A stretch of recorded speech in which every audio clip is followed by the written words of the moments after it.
అమ్మకు ప్రేమతో ఓ మంచి కథ.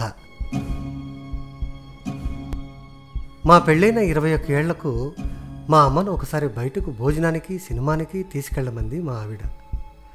19 ఏళ్ల క్రితమే భర్తను కోల్పోయిన మా అమ్మను నా పని ఒత్తిడి, నా 3 పిల్లల వల్ల ఎక్కడికి తీసుకెళ్లడం కుదరలేదు.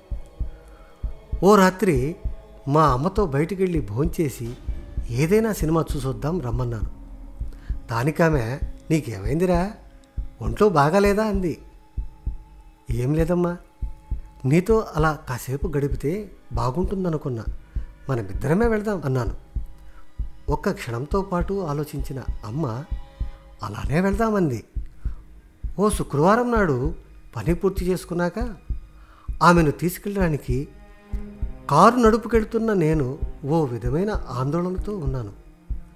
తమ వివాహ వార్షికోత్సవానికి చివరిసారిగా కట్టుకున్న దుస్తులు ధరించి ఉంది అమ్మ. ఆమె కారులో ఎక్కుతూ మా భాయితో ఈవేళ నేను బయటికి వెళుతున్నానని చెప్తే నా స్నేహితులు ఎంతో సంతోషించారు. మనం కలిసే వరకు వాళ్ళు ఉండకుండా వెళ్ళిపోయారు అంది.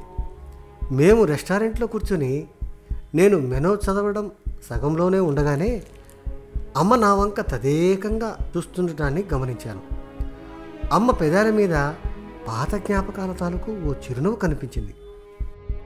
నీ చిన్నప్పుడు మెనూ నేనే చదివేదాన్ని అంది. అవునమ్మా, నువ్వు ఇప్పుడు విశ్రాంతి తీసుకో, ఆ పని నన్ను చేయి నువ్వు అన్నాను.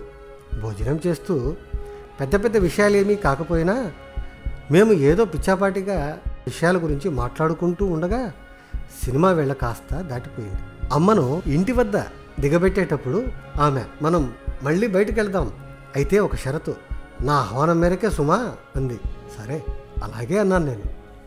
ఆ తర్వాత కొన్నాళ్ళకి మా అమ్మ చనిపోయింది.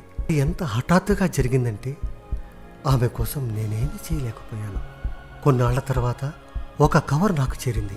దానిలో నేను మా అమ్మ కలిసి భోజనం చేసిన రెస్టారెంట్ వారి రసీదు కాపీ, దానితో పాటున్న ఒక చీటీలో నేను బతికి ఉంటానో ఉండనో నమ్మకం లేక ఈ బిల్లు నేను ముందుగానే చెల్లించాను, కానీ ఆ 2 భోజనాలకు చెల్లించాను.